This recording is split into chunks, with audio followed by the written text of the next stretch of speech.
আজকের এই বিশ্লেষণে আমরা একটা ঐতিহাসিক থেরাপিউটিক টেক্সটের গভীরে ডুব দেব আর সেখান থেকে তুলে আনব এসকিউলাস হিপোক্যাস্টানাম মানে হর্স চেস্টনাটের একটা ডিটেলড প্রোফাইল।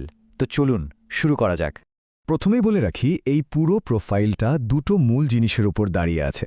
একটা হলো শারীরিক অনুভূতি, যাকে বলা হচ্ছে পূর্ণতা, আর অন্যটা হলো মানসিক অবস্থা মানে হতাশা। এই দুটো থিমই কিন্তু বারবার ঘুরে ফিরে আসবে।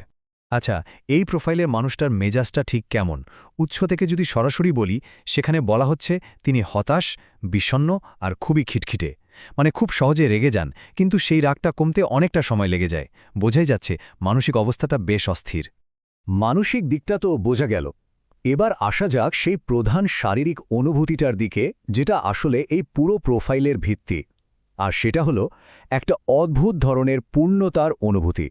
টেক্সটে এই অনুভূতিটাকে বলা হয়েছে ভিনাস কনজেশন। সহজ কথায় বললে, শরীরের বিভিন্ন অংশে একটা চাপ বা ভারী ভাব, মনে হবে যেন ওই জায়গায় প্রয়োজনের চেয়ে অনেক বেশি রক্ত এসে জমেছে। এটাই এর মূল শারীরিক সমস্যা। আর সবচেয়ে গুরুত্বপূর্ণ ব্যাপার হলো, এই যে ভারী ভাব বা পূর্ণতার অনুভূতি, এটা কিন্তু শরীরের কোনো একটা জায়গায় থেমে থাকে না। হার্ট, ফুসফুস, পেট, মাথা, শ্রোণী, এমনকি চামড়াতেও এই অনুভূতিটা ছড়িয়ে পড়তে পারে। চলুন এবার অস্বস্তির ম্যাপটা একটু ভালো করে দেখি। এই প্রোফাইলের সবচেয়ে স্পষ্ট কিছু শারীরিক লক্ষণের একটা যাত্রা, যেটা শুরু হচ্ছে গলা থেকে আর শেষ হচ্ছে একেবারে মলদ্বারে গিয়ে। শুরুটা হচ্ছে গলা দিয়ে। সেখানে একটা তীব্র জ্বালা পোড়ার কথা বলা হয়েছে, সাথে একটা কাঁচা অনুভূতি, যেন জায়গাটা ছিলে গেছে। গলাটা এতটাই শুকনো আর খসখসে লাগে যে বারবার ঢোক গেলার একটা প্রবণতা দেখা যায়। এবার আমরা এমন একটা অংশে ফোকাস করব যেটা এই অ্যাসকুলাস প্রোফাইলের জন্য সবচেয়ে গুরুত্বপূর্ণ জায়গা বলে ধরা হয়, আর সেটা হলো মলদ্বার। এখানকার লক্ষণগুলো খুবই নির্দিষ্ট আর পরিষ্কার। এবার যে বর্ণনাটা আসছে সেটা বেশ অদ্ভুত, এমনকি একটু চমকে দেওয়ার মতো। বলা হচ্ছে মলদ্বারটা মনে হয় যেন ছোট ছোট কাঠি দিয়ে ভরা। একবার ভাবুন তো অনুভূতিটা। এটা এমনই একটা অদ্ভুত আর নির্দিষ্ট বর্ণনা যে এটাই যেন এই প্রোফাইলের একটা সিগনেচার হয়ে দাঁড়িয়েছে। শুধু ওই কাঠির মতো অনুভূতি নয়, এর সাথে আরও অনেক কিছু জুড়ে আছে। যেমন ধরুন, মলদ্বারে শুকনো ভাব আর গরম লাগা।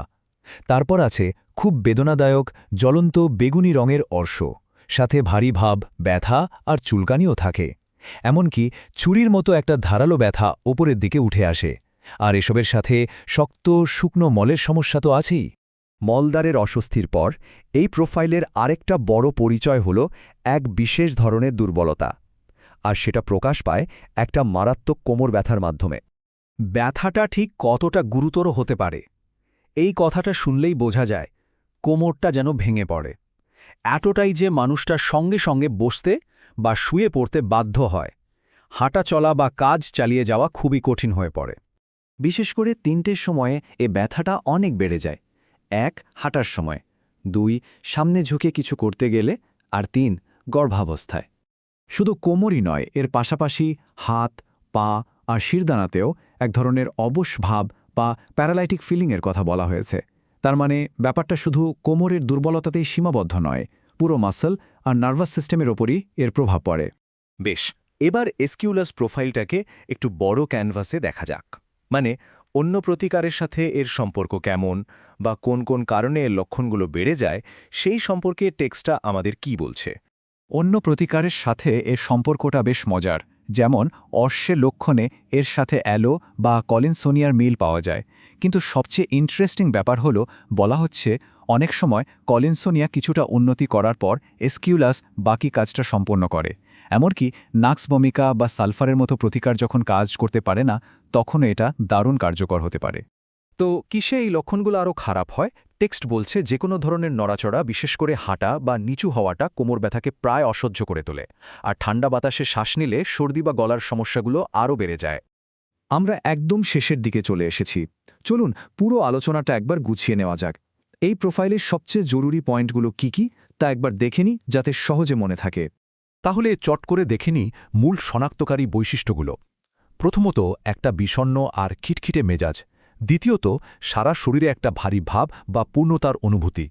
তৃতীয়ত, গলা আর মলদ্বারের শুকনো ছিলে যাওয়ার মতো অনুভূতি। চতুর্থত, মলদ্বারের সেই অদ্ভুত ছোট ছোট কাঠি থাকার অনুভূতি। আর সবশেষে সেই তীব্র কোমর ব্যথা, যা হাঁটার সময় মনে হয় ভেঙে পড়ছে। শেষ করার আগে একটা ব্যাপার কিন্তু ভাবার মতো, একটা মাত্র উৎস, অথচ সেখান থেকে একটা ব্যক্তিত্বের এত নিখুঁত, এত পূর্ণাঙ্গ একটা ছবি পাওয়া গেল। এই যে এত গভীর পর্যবেক্ষণ, একটা সাধারণ প্রাকৃতিক উপাদানের সাথে মানুষের শারীরিক আর মানসিক অবস্থার এমন সূক্ষ্ম যোগসূত্র খুঁজে বের করা, এটা আসলে আমাদের কি শেখায়? আমাদের জানার জগৎকে এটা কিভাবে আরও বড় করে তুলতে পারে?